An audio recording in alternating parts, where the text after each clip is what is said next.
Yo, hello everybody, Mike here, baseball collector. Thursday today, nearing the end of the week. And man, I got some fun stuff to show you guys.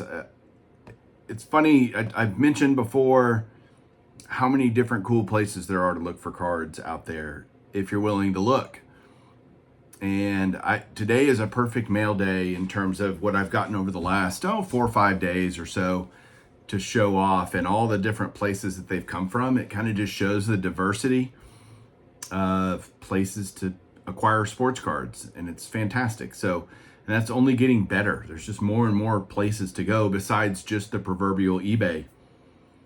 But what I wanted to say first, before I show you guys this stuff and talk through that, is my 5,000 subscriber contest is going on. If you haven't seen that video, it's the last video that I just did. Go check it out. Look at what you need to do. I've already been getting some video responses and they are great. I've loved them. Lisa's was great. Lou Rock's was great. Pino Man's was great. So far some guys are doing some really, they're just great videos, and you'll have to watch them to see that for yourself. I'm going to change it up a little bit in a good way. Still, the deadline is a couple of weeks away, almost 2 weeks away, April 5th. But I had a friend of the channel reach out and has offered to double the prize. So the prize is up to $400 for a plane ticket, and he is going to double that so that either it'll help for a hotel or give you extra spending money at the show or whatever. So now you're talking $800 that this is worth for you to go do a video, which gets you 2 entries, leave a comment on the last video and answer the questions that I asked for 1 entry. And yeah, that's pretty cool. I was like, wow, that's super generous.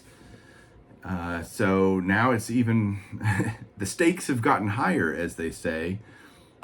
And that's just awesome. Somebody's going to have it's now turning into a wonderful experience that beyond just a flight to Dallas, you can now have an experience. And I've had a lot of people reach out. Ideally, I get to meet that person, especially if I don't know them, at the Dallas show and hang out and walk around with them a little bit and stuff like that. Not that that's worth anything, but that'll be something fun for that person, whoever wins. So go check that out. And yeah, got some cool stuff. So let's go through it and I'll show you guys what I got. Talk to you in a second. All right, so first off, I thought I'd share this with you guys because I do showcase videos, and the honest truth is not as many people watch those as they do other videos of mine, and that's fine. But I did a Perez Steal show off of my Hall of Fame postcards, and I have this on my desk now, and it just makes me laugh every time I see it because I put this out to show it off and put it with the collection, and Norman decided to make it a chew toy and totally ripped up my Frank and Peggy Steal Dick Perez triple signed postcard. Luckily, these are not that expensive. I can certainly replace it without little trouble. But that little turd got a card. Luckily, that's the first time that he's really gotten a hold of something and torn it up. So knock on wood, that's the last time he does that. All right. I just get a kick out of it every time I see it. Okay. All right. First thing I got the 2022 Topps Heritage base set in 400 cards. This is the base 1 to 400 here. I buy this set every year. I love Topps Heritage. I especially love it this year. And what I do is I'll take out the key rookies and put them in a top loader. So there's the Wander, not rookie. I guess I called it as rookie. It's not. I know it says rookie card right there, but I'm of these are second year cards for Wander Franco. Everything in 2022. Call me crazy, but that's what I believe. Eric, those back pages will be very proud of me, but that is what I believe. But anyway, it's a great set. I love Topps Heritage. And I talked about how all these different places you can get cards, and there's so many different ways to add to your collection, and that is so true. This was actually just a direct buy from Brent and Becca, and if you're on eBay, and Brent and Becca are huge eBay sellers. They were for a long time. There was a period of time where they couldn't get product anymore. We've actually interviewed Brent. Ty did on Bench Clear. Great interview. If you haven't seen it, you should go back and try to find that on Bench Clear. But him talking about his card experience. They're huge eBay sellers, and every year I buy a Topps Heritage set from him because it's so much cheaper and easier. Like, I got that for $60 shipped, all in, $60, no tax because it's done privately, no nothing, just $60 done. And I have the whole set. I don't have to go through buying bunches of boxes and trying to fill the set together and all that. It's just done, and that's what I want. So I buy 2 sets every year. I buy the Heritage set, and I'll buy a Topps factory set once they come out. Usually in July-ish is when those come out.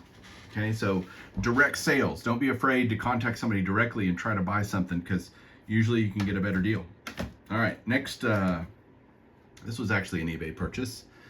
Speaking of Topps Heritage, here is one of the real one autographs for this year's Heritage. I'm trying to get all the Hall of Famers. There's, I think, 5 or 6 of them. This is the Orlando Cepeda. I already have the Tony Oliva. So I'm just kind of knocking these out bit by bit as I see them. I'm not going to overpay, so I'm very patient. Things like that tend to go down as more and more products are released and people's memories get very short. All right, the next thing I did, so that was an eBay purchase. I got a couple of those, but then I was talking with JT, my great friend, Triple Crown 24. Of course, he is an eBay seller. He does consignments for people. And there's a lot of times JT and I will talk, and he'll say, hey, I got a few things you might be interested in from a new consignment that I got. And what's great about being good friends with JT is I get, kind of first dibs, first crack at this stuff. And he had a lot of things. I bought 3 cards from him. First one was this Clayton Kershaw Tier 1 relic. Not that I needed a Clayton Kershaw relic, but this was $5 and I just thought it was cool, and he's a future Hall of Famer, so bought that. Love that. This is random pickup for sure, but DJ LeMahieu, great player.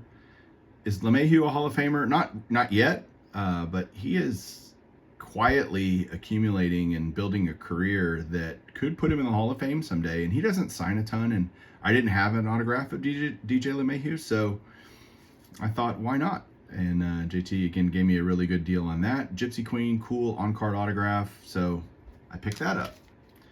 Just kind of, again, random. This was the real card that I wanted from JT that he had, and I had to pick this up.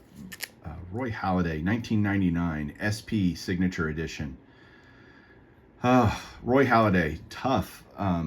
His autographs, obviously he's passed away and will not be signing anymore. Unless they do autographs in heaven, which I don't know. Probably not needed. But here, not a ton of stuff of his out there. I mean, it's not that you can't get them. They're just expensive. And I only had 1 Roy Halladay autograph in my entire collection. And I wanted to double that. I wanted to get another one.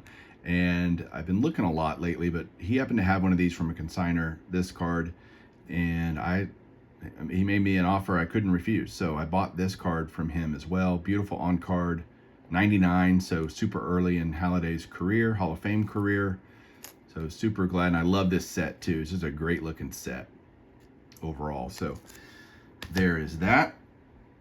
So again, sales with your friends, knowing stuff and getting stuff from consignments. That's another great way to get cards. This is an eBay purchase, and this has a theme to it. So obviously Jim Hunter is a Hall of Famer. I did not have this card for my 4-decade set, but I've shared this kind of cryptically on some videos, but I've been putting together a 1970 Topps base set, and I now only need 6 cards. I'm trying to get all the Hall of Famers graded. I need quite a few of those because this set, what I've been accumulating through some lots and stuff that I bought, have included some Hall of Famers that I still need to get graded, but at least I have them in the set raw. But Jim Hunter, I didn't have at all, so I had to pick him up. And I'm really close on that set, 6 cards away, and that's awesome. I'm kind of enjoying building these vintage sets over time, like a couple a year, kind of knocking them out. But there's a Jim Catfish Hunter in a 5. This was just a eBay purchase. This is a 1967 Frank Robinson. I've been looking at some other, since I started buying cards again, like, okay, who are some player runs that I'm kind of close on? And Frank Robinson was one of them. I needed this card, 67, and I also need a 71 tops, and I'll have completed his tops run. So I'm on the hunt right now for a 71 tops Frank Robinson graded. This is a 6. It's probably one of those, it's certainly newer graded, recently graded, I should say. And PSA has done away a lot with qualifiers. This fits the 8OC type of card. If you look at the card, it's gorgeous, but it's obviously off center. So that's why it's a 6.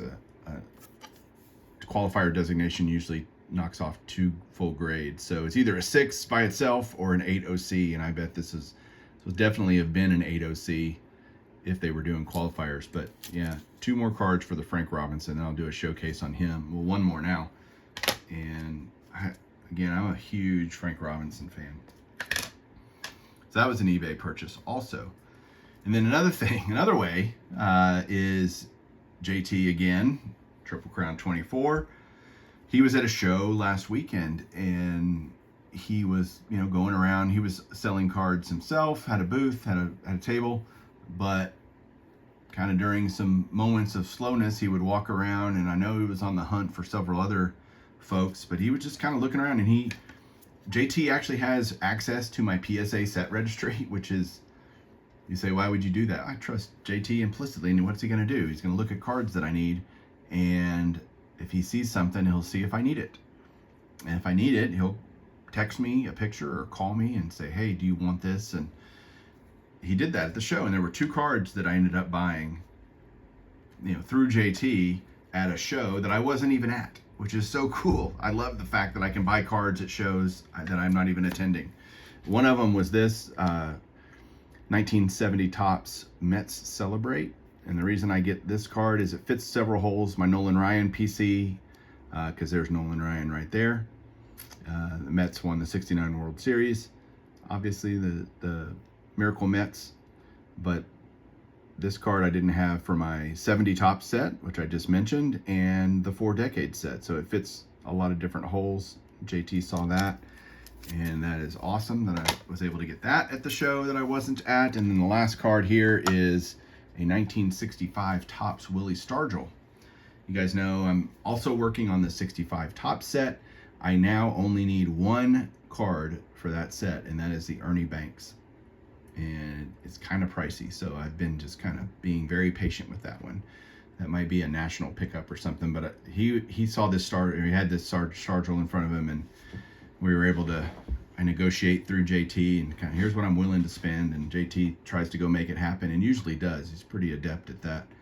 So there's the Willie Stargel set for my set, as well as my Willie Stargel run and 4 Decades and all that kind of stuff. So that is it. Again, you can see how many different ways there are to get cards. Open your mind, be flexible, try to uncover all those rocks and look for cards all these different places that you can. I didn't even mention Facebook and Instagram and all kinds of ways to get cards that you want for your collection. So thanks everybody for watching. I hope you have a great rest of your week, a great weekend. We'll talk to you soon, and keep collecting.